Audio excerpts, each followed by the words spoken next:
भवानी शंकरो वंदे श्रद्धा विश्वास रूपिणो याभ्यां विना न पश्यन्ति सिद्धः स्वान्तः स्थमीश्वरम्। हर हर महादेव। हार्दिक स्वागत करता हूं आप सभी भगवत प्रेमी दर्शकों का आपके अपने ही YouTube चैनल जगत पिता शिव में। भगवान श्री जटिलेश्वर महादेव जी की कृपा से आप सभी स्वस्थ सकुशल और प्रसन्न होंगे, ऐसा मुझे विश्वास है।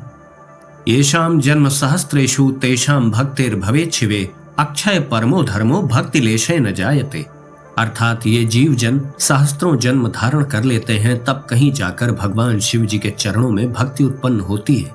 भगवान शिव जी की भक्ति के लेश मात्र से ही परम अक्षय धर्म होता है। सूर्य पुराण से लिया गया यह महत्वपूर्ण श्लोक था। अभी 2-3 दिन पूर्व ही हमने शिव प्राप्ति के साधन के संबंध में चर्चा की थी, जिसमें हम लोगों ने जाना था कि श्रवण, कीर्तन और मनन कौन सा साधन है। उस वीडियो में आपने जाना था कि ब्रह्मा जी ने कैसे मुनिगणों को बताया कि सभी साधनों का सारभूत क्या है, सभी साधनों का निचोड़ क्या है। श्रवण, कीर्तन और मनन भगवत प्राप्ति का यही सबसे सर्वश्रेष्ठ साधन है। तो श्रवण, कीर्तन और मनन की आपको महत्ता समझनी पड़ेगी। शिव महापुराण में सूत जी ऐसा बताते हैं कि एक बार व्यास मुनि को भी तपस्या करनी पड़ गई थी। उस कथा के माध्यम से भी आपको श्रवण, कीर्तन और मनन का महत्व पता चलेगा। तो आइए जानते हैं कि शिव महापुराण की विद्येश्वर संहिता के 4थे अध्याय में इस संबंध में क्या कहा जा रहा है।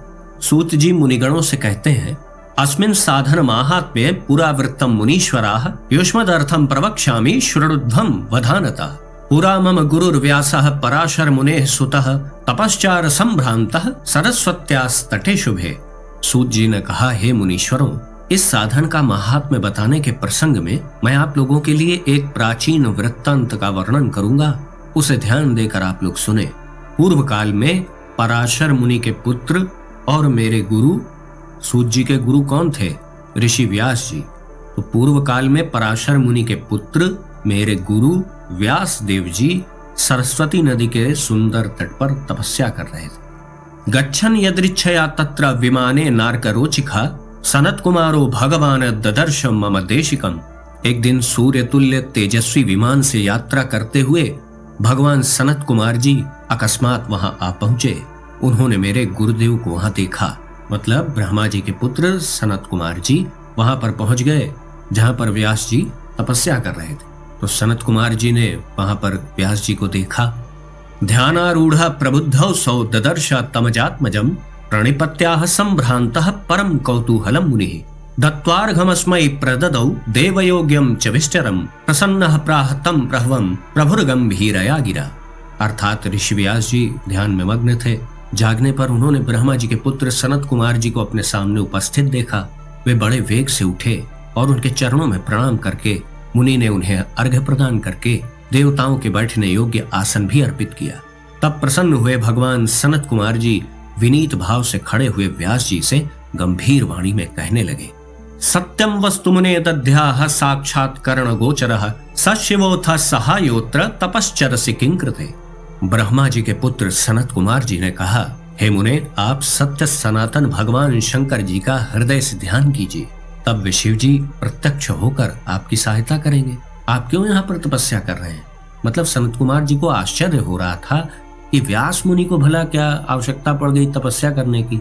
वो तो अभी ध्यान करें तो उनका सीधा संपर्क प्रभु से स्थापित हो जाए, जो मार्गदर्शन चाहिए, जो भी चाहिए वो प्राप्त कर सकते हैं। तो ये तपस्या क्यों कर रहे हैं? ऐसा आश्चर्य हुआ ब्रह्मा जी के पुत्र सनत कुमार जी को। इस प्रकार सनत कुमार जी के कहने पर मुनि व्यास जी ने अपना आशय कहा। एवं मुक्तः कुमारेण प्रोवाचः स्वाशयं मुनिः धर्मार्थ काम मोक्षाश्च वेद मार्गे कृतादराः बहुधा स्थापिता लोके मया त्वत्कृपया तथा।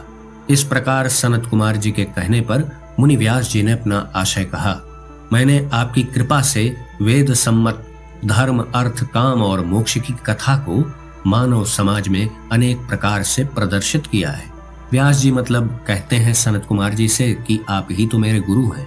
आप ही के कृपा प्रसाद से वेद सम्मत धर्म, अर्थ, काम और मोक्ष की कथा को मैंने मानव समाज में अनेक प्रकार से प्रसारित किया। सर्वथा गुरु स्वरूप होने पर भी मुझ में मुक्ति के साधन का ज्ञान उदय नहीं हुआ। मतलब व्यास जी कहते हैं कि मैंने तो बहुत प्रकार से मुक्ति और मोक्ष की कथाओं का प्रचार प्रसार किया, लेकिन मुझे ही मुक्ति के सही मार्ग का ज्ञान नहीं हो पाया।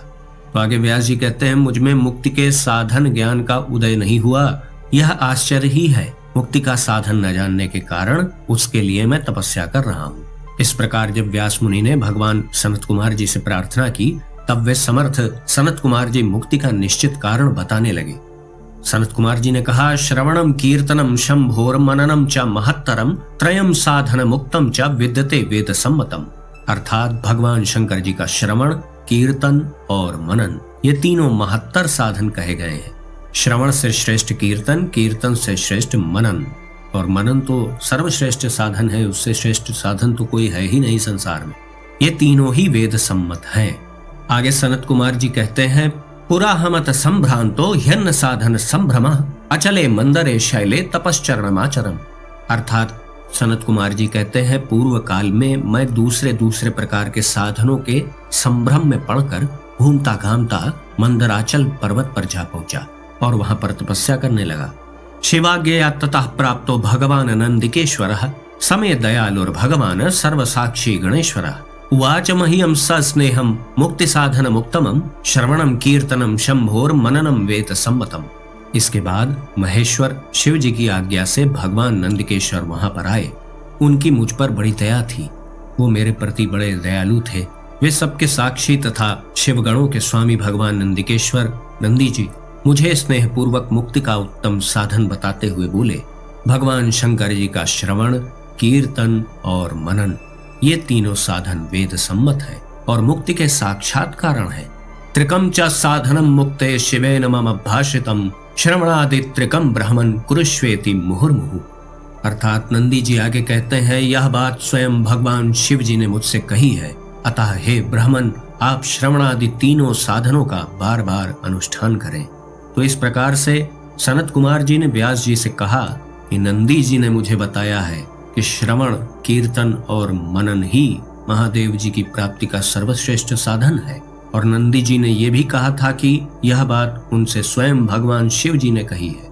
यही बात आपने अभी कुछ दिन पहले एक वीडियो में जाना कि ब्रह्मा जी ने भी यही बात कही।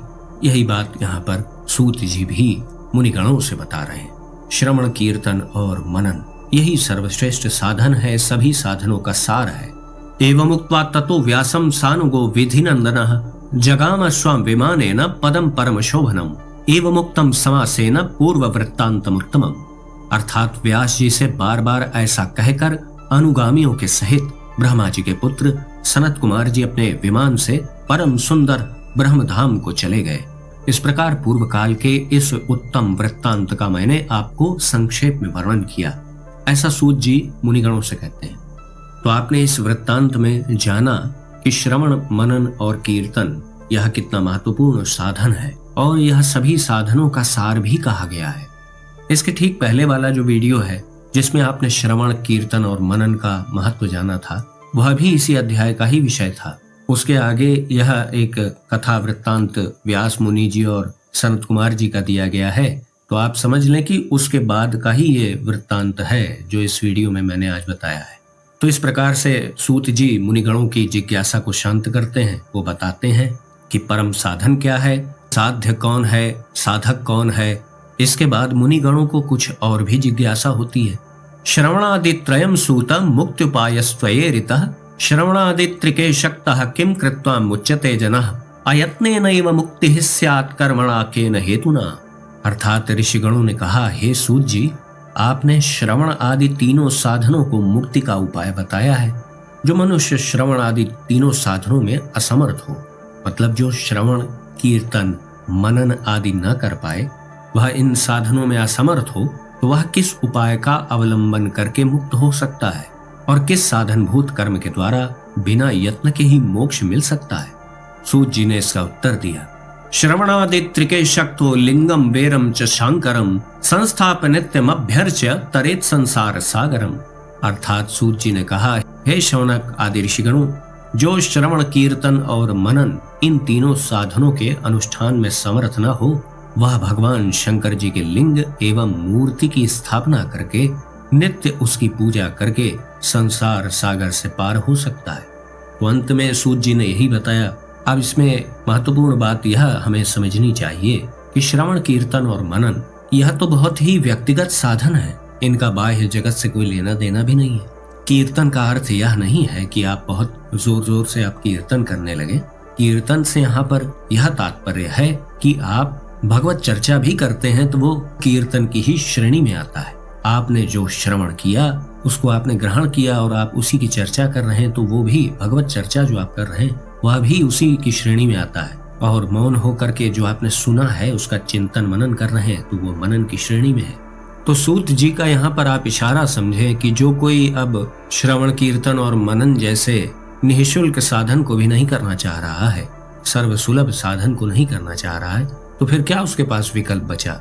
अधिक से अधिक वो जाए मंदिर चला जाए, दर्शन कर ले, पूजा कर ले प्रभु की। तो यही उन्होंने बता दिया। तो ये तो सबको ही करना है। जो श्रवण कीर्तन और मनन करते हैं तो क्या वो प्रकट सेवा नहीं करते? वो तो करना ही पड़ेगा। गृहस्थ धर्म में तो आपको पंचदेवों का ही पूजन करना है, तो वह तो आपकी दैनिक दिनचर्या का अंग है, उसका पालन तो आपको करना ही है। तो इस वीडियो के माध्यम से आपने व्यास मुनि की उस प्रेरक कथा को भी सुना जिसमें कैसे ब्रह्मा जी के पुत्र सनत कुमार जी ने श्रवण कीर्तन और मनन नामक तीनों साधन की महिमा बताई। आशा है आप सभी ने इस महत्वपूर्ण विषय का लाभ लिया होगा। तो आज का वीडियो हम यहीं समाप्त करते हैं। आशा करता हूँ जो भी जानकारी आपको दी गई वो आपको अच्छी लगी होगी। यदि वीडियो आपको पसंद आया तो इसे लाइक करें, अपने मित्रों बंधु बांधवों के साथ शेयर करें। यदि इस चैनल का वीडियो आप पहली बार देख रहे हैं तो कृपया इस चैनल को सब्सक्राइब करें और बेल आइकन को भी अवश्य प्रेस कर दीजिएगा, जिससे आगे आने वाले जो मेरे वीडियोज हैं उसकी सूचना आपको सही समय पर प्राप्त हो जाए। तो भगवान श्री ग्रामेश्वर महादेव जी से मैं ऐसी प्रार्थना करता हूँ कि वो आप सभी को सदा सुखी, स्वस्थ और ऊर्जावान बनाए रखें। मिलते हैं अगले वीडियो में एक नई और उपयोगी जानकारी के साथ। तब तक के लिए आप सभी भगवत प्रेमी भक्तों को हर हर महादेव।